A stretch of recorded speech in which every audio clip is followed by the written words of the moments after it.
Madame, Monsieur, bonsoir. Relayer une information sourcée, baser ses idées sur des faits réels, apporter les outils nécessaires aux lecteurs, auditeurs ou téléspectateurs pour qu'ils puissent se faire un avis et mieux appréhender une actualité dans un espace public qui regorge d'opinions divergentes, décrypter ce qu'on ne dit pas et le vulgariser afin de le rendre accessible, ce sont là les principales missions d'un journaliste. Et en cette journée mondiale de la presse, on se retrouve heurté à cette notion indissociable du métier, la liberté.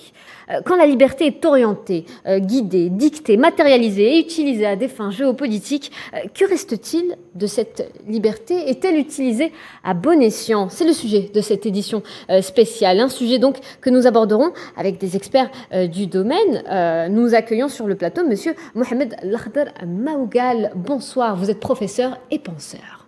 Bonsoir et merci de me recevoir. Merci à vous d'avoir répondu présent. Et Gamal Abina nous rejoint via Skype. Il est journaliste algérien. Bonsoir Gamal. Bonsoir et merci encore pour l'invitation. Merci à vous, messieurs, d'avoir répondu présent. Donc, que reste-t-il de la liberté de la presse ?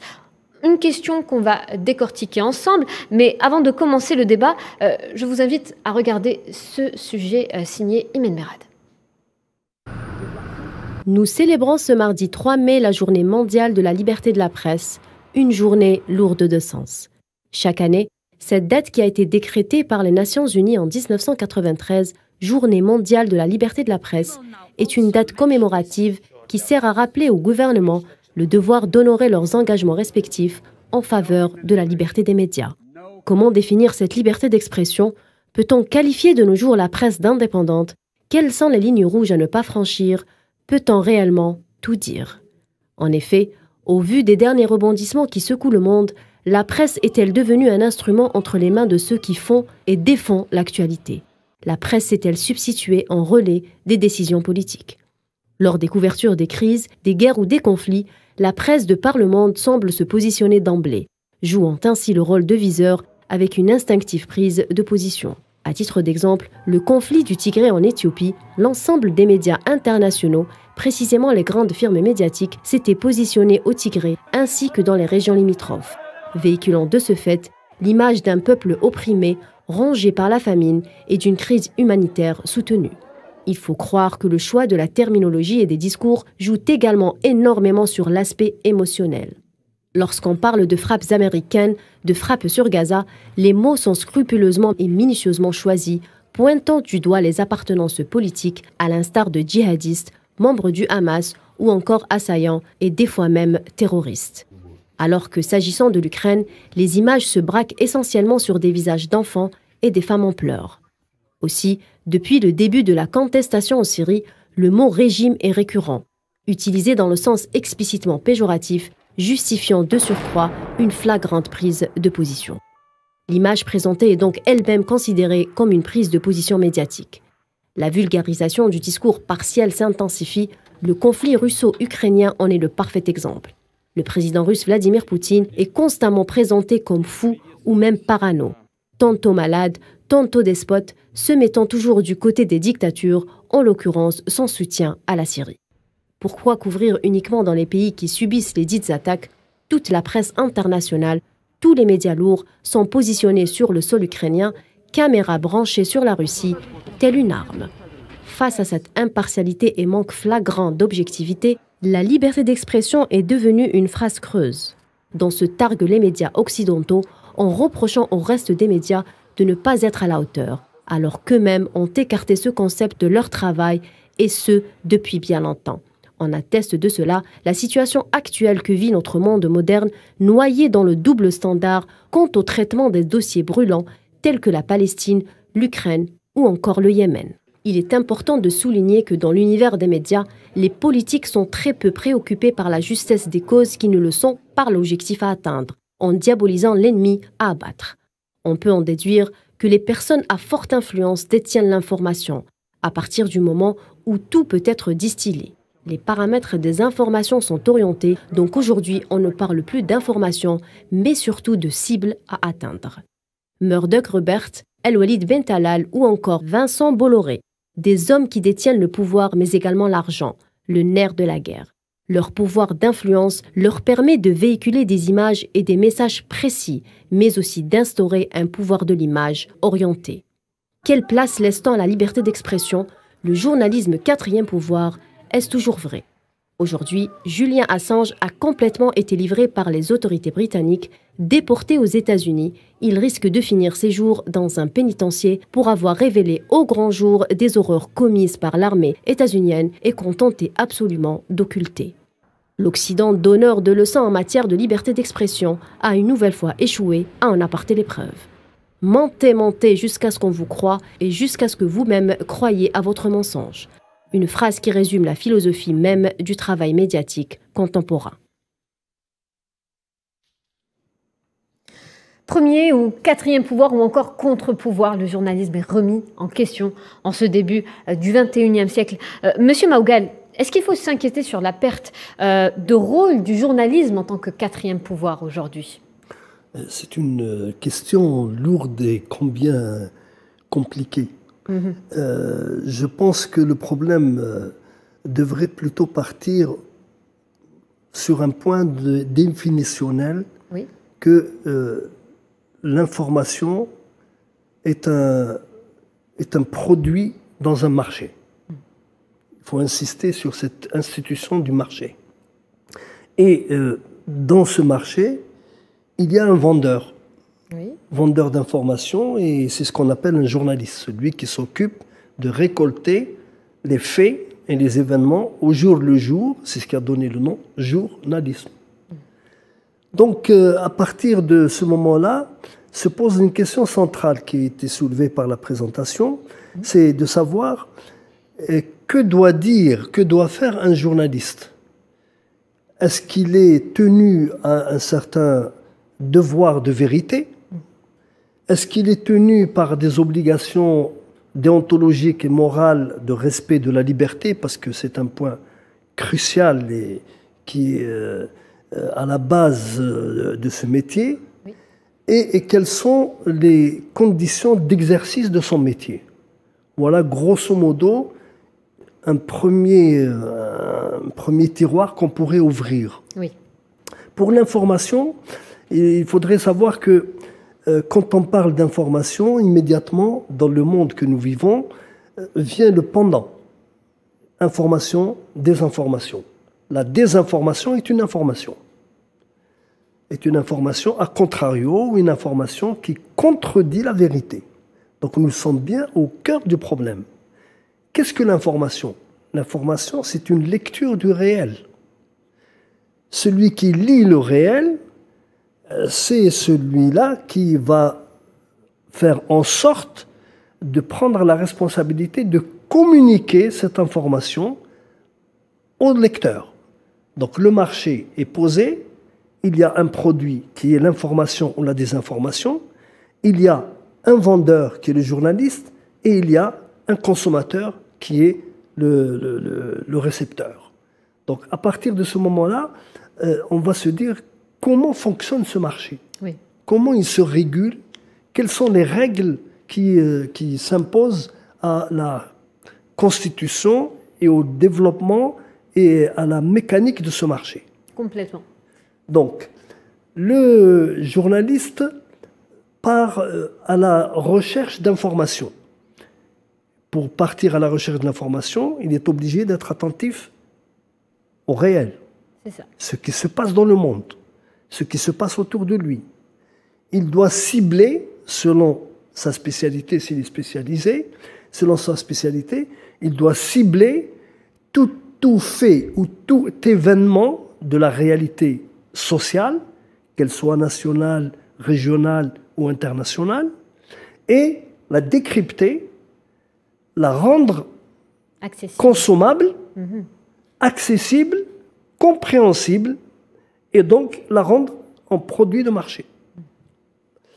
Donc à partir de ce moment, on voit que si on est d'accord sur un point de départ qui est fondamental, en tout cas aux yeux d'un certain nombre de théoriciens, notamment les théoriciens de la philosophie du langage, oui, le rapport entre la réalité et le langage c'est ce qui transforme la réalité en information, en événement, doit être essentiellement basé sur un certain nombre de critères.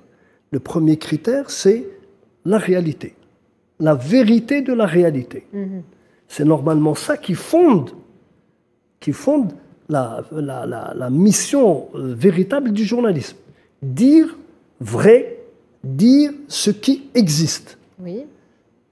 Le travail du journalisme à ce moment-là, c'est outillé de sa formation, outillé de son expérience, parce qu'elle joue beaucoup, il va partir à la recherche. Il se trouve que l'information, elle est disponible.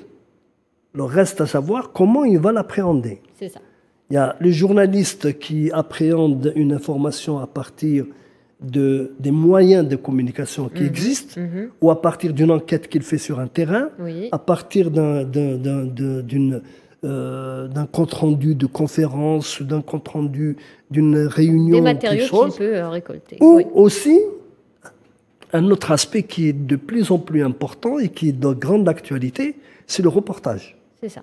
Le reportage, notamment les reporters de guerre, comme on en voit maintenant qui envahissent les écrans. Là, nous avons une sorte d'information à chaud. C'est ça. Et justement, le reportage de guerre, on va en parler un peu plus en détail dans la deuxième partie de cette émission. Merci, Monsieur Maougal, déjà d'avoir posé ces fondamentaux de ce métier de journaliste, ces bases qui font le métier de journalisme. Et vous l'avez très bien dit, on parle d'une lecture du réel, cette lecture du réel qui fait face à la multiplication des réseaux d'information et de communication, mais surtout la présence et le rôle accru des réseaux sociaux, même si souvent l'information à ce niveau n'est pas vérifiée, viennent justement mettre à mal le travail des journalistes. Gamal Abina, est-ce qu'on pourrait se passer du métier qui est quelque part menacé ? Non, on ne peut pas se passer du métier de journaliste, mais maintenant il faut savoir ce que veut dire journaliste, effectivement, c'est bien de le rappeler.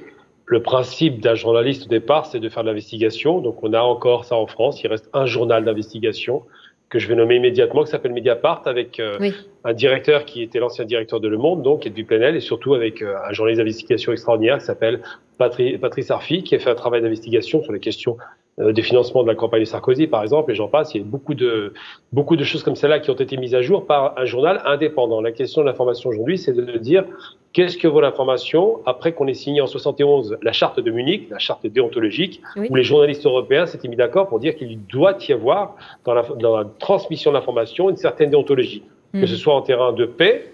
Et là, encore une fois, on se rend bien compte qu'il est difficile de faire son métier normalement, puisqu'il y a des pressions politiques et des pressions d'hommes d'affaires, ou en terrain de guerre. Alors aujourd'hui, l'information, elle était, c'est pas d'hier, c'est vieux cette problématique de l'information et des journaux d'information. Elle a été confisquée par des oligarques européens. On a parlé de Bolloré, vous l'avez dit dans notre reportage. On parle de Murdoch, dont les positions néoconservatrices sont même pas à démontrer par rapport à la guerre d'Irak en 91. Il quitte les CNN quand même, c'est pas rien, c'était un énorme média international. On parle de tout un tas d'hommes d'affaires qui sont, on voit même sur la question par exemple de l'Ukraine qui est classée 106e dans le classement RSF de l'information. Les Russes sont classés 155e, si vous donnez une idée un petit peu du positionnement. Eh bien on se rend compte que même en Ukraine, l'information est instrumentalisée, on le voit bien, on est en période de guerre, donc ce n'est plus de l'information, de la propagande. Et il se trouve que les Européens, en règle générale, sauf pour les pays du Nord qui ont un vrai rapport à la démocratie et à l'information qui est sain. En règle générale, l'Europe fait défaut aussi en matière d'information. Les Français sont classés 26e position. Les États-Unis, on n'en parle même pas, 42e position. Donc la question de l'information se pose en termes financiers. Aujourd'hui, on assiste à ce qu'on appelle de l'information spectacle, l'info-spectacle. Si je vous donne une information classique, je vous dis un jeune a renversé une vieille dame en banlieue, par exemple, pour prendre une caricature, par accident. Si je vous dis par accident, ça arrive les accidents. Eh bien, c'est une information factuelle. Si je veux la transformer en spectacle, je dis un jeune de banlieue d'origine nord-africaine a renversé une vieille dame française handicapée, on n'est plus dans l'accident, on est dans l'info spectacle. Le jeune, connotation négative, de banlieue, donc voyou, d'origine nord-africaine, donc forcément racisé, donc raciste, et de l'autre côté, la vieille dame gentille française qui est victime d'une barbarie volontaire. Et donc, on passe d'une perspective informationnelle à une perspective de propagande ou de désinformation ou de spectacle. L'information est, je ne vous cacherai pas, en règle générale, quand il n'y a pas de guerre, plutôt morne et triste. Il n'y a pas grand-chose à dire. Quand vous donnez des faits tels qu'ils se présentent réellement, eh bien, ça passe à la trappe. Par contre, dans les chaînes privées, c'est ce qui fait que la France, par exemple, pour ne parler que d'elle, est vraiment, il y a une vraie dynamique de l'information spectacle. Les chaînes privées je vais les nommer BFM, CNews et autres, font l'info-spectacle, ont besoin de faire du sensationnel. C'est ça qui se pose aujourd'hui. On va même prendre des présentateurs d'émissions de football pour en faire des journalistes. Et donc là, on s'interroge. Pourquoi l'information devient sensationnelle et que les chaînes nationales publiques qui, hors de la guerre en Ukraine, en règle générale, donnent une information plus ou moins objective, hein, malgré tout, eh bien pourquoi ces chaînes marchent moins bien? Parce que le spectacle, ça plaît, c'est vendeur. CNN a été le premier à faire du spectacle avec la guerre d'Irak, a été rejoint très rapidement par Al Jazeera qui a fait, entre guillemets, du spectacle avec le conflit avec le Sud-Liban ou la Palestine. Donc c'est l'information qui est devenue spectacle, et plus c'est spectaculaire, moins c'est informationnel. Parce qu'on ne mobilise pas les esprits, mais les cœurs, on mobilise l'émotion. On va chercher dans le cortex cérébral le plus basique, on va appeler ça vraiment le fond basique de l'esprit du cerveau. On va chercher dans le cerveau reptilien, on va chercher dans la réaction basique, on ne cherchera pas à informer. Et donc c'est vrai que pour faire de l'argent, il faut que l'information soit spectaculaire, sensationnelle. Et aujourd'hui, ce qu'il faut interroger, c'est d'abord l'information en démocratie. Et là, ça devient intéressant si on fait un peu d'histoire. Vous connaissez sans doute Joseph Goebbels, le ministre de la propagande, qui avait compris, parce qu'il était docteur, c'était un véritable intellectuel, qui a compris très tôt la puissance de posséder un journal d'information. Il a donc à l'époque, dès qu'ils sont arrivés au pouvoir, quasiment les nazis, même un peu avant, acheté un journal qui s'appelle le Völkische Beobachter. Alors c'est un journal clairement nationaliste, ultranationaliste, qui est devenu le bras armé, le bras de la pensée nazie pour diffuser leurs idées. Et parallèlement à ça, ils avaient une sorte de Charlie Hebdo version nazie, qui s'appelait effectivement le Stürmer. Le Stürmer, c'était tenu par un antisémite violent, qu'ils ont autorisé jusqu'au bout c'était un hebdomadaire, qui faisait des satires et des caricatures. Et lui a été autorisé à faire de la caricature de juifs, pour le diaboliser. Quant au Völkische Beobachter, lui, il faisait plutôt de l'information d'État, qui était sous contrôle. Eh bien, pour mettre un homme à la tête d'un État aujourd'hui, on se rend bien compte que l'information est devenue cruciale. Très important dans la mesure où ça peut quasiment changer les opinions publiques. La dernière fois, juste pour finir, excusez-moi, la dernière fois qu'on a parlé d'information aux États-Unis, c'était à l'époque du Washington Post, c'était à l'époque du Watergate, c'était à l'époque où, effectivement, les journalistes d'investigation avaient fait sortir un scandale qui a mis littéralement à terre une administration et a poussé un président, évidemment, à la démission, puisqu'évidemment, c'était un scandale d'État. Mais depuis le Watergate aux États-Unis, l'information est quasiment inexistante. Vous n'avez plus aucun dossier important qui sort de la part des journalistes qui ne sont plus indépendants.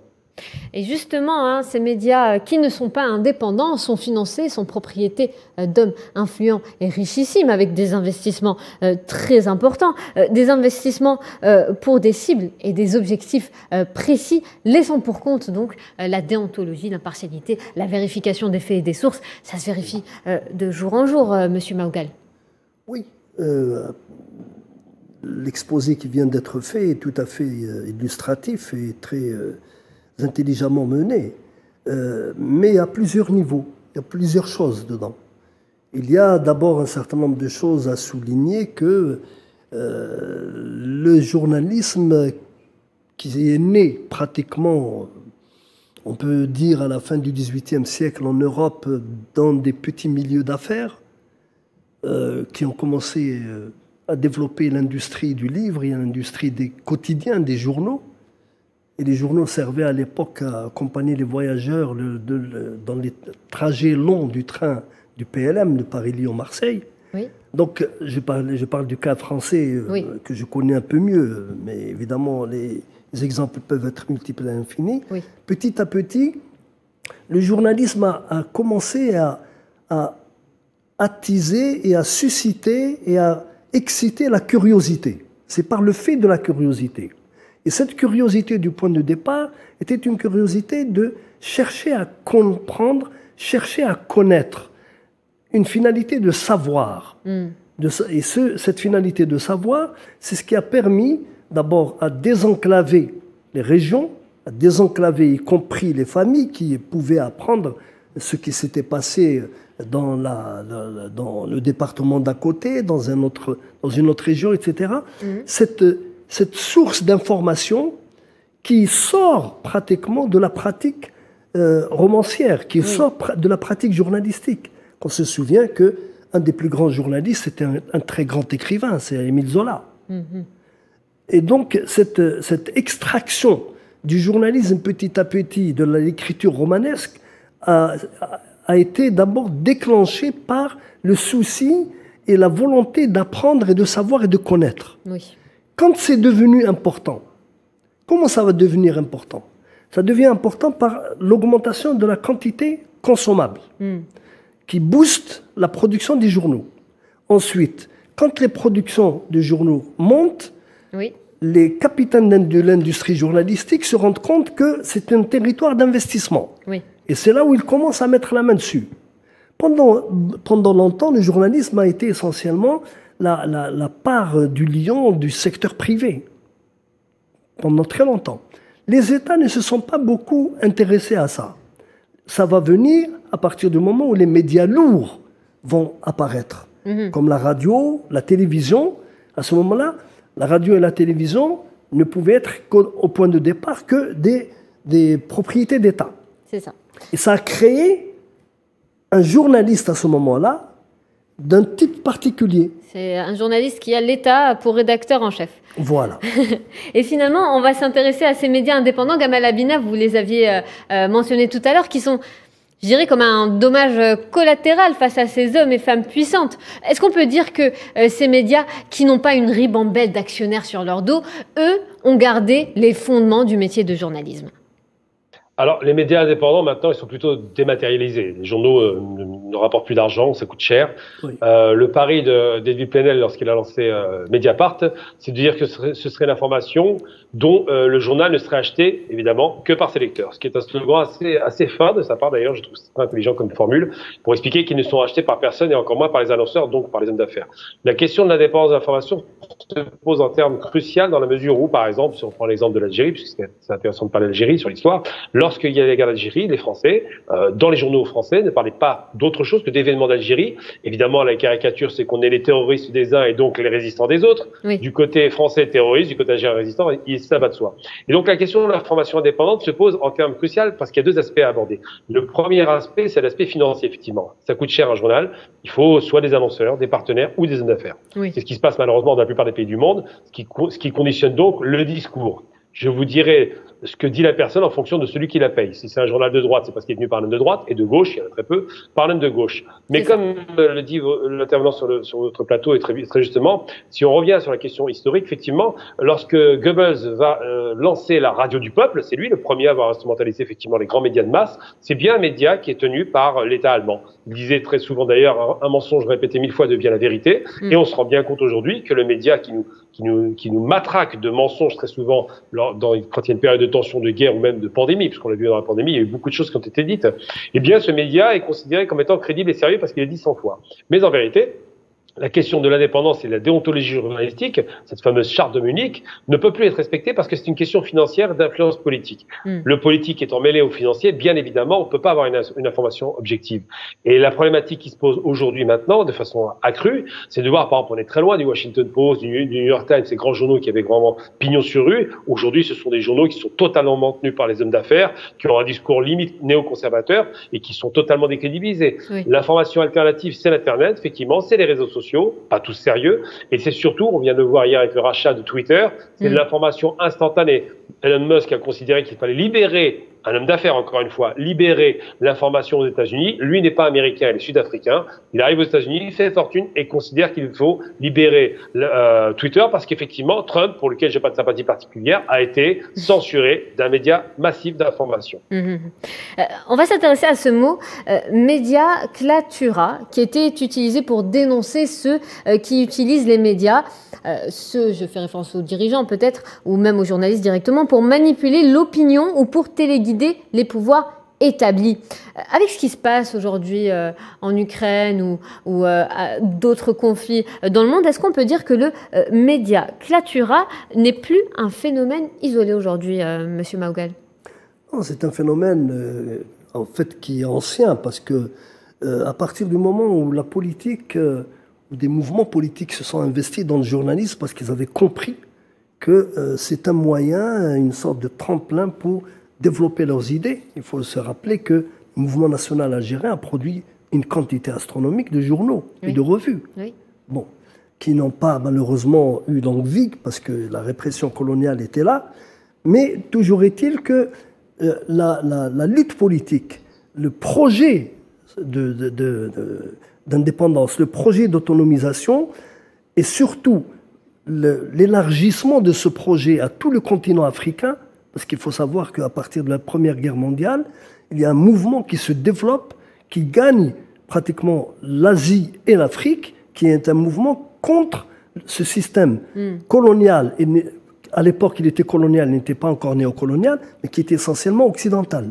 Donc, il y avait comme une sorte de dualité dans le monde. Oui. Il y a le monde qui possède les moyens d'information, soit par les États, soit par les capitaines de l'industrie journalistique, soit, de l'autre côté, toutes les initiatives de libération, les initiatives d'autonomisation, les initiatives qui portaient les projets indépendantistes.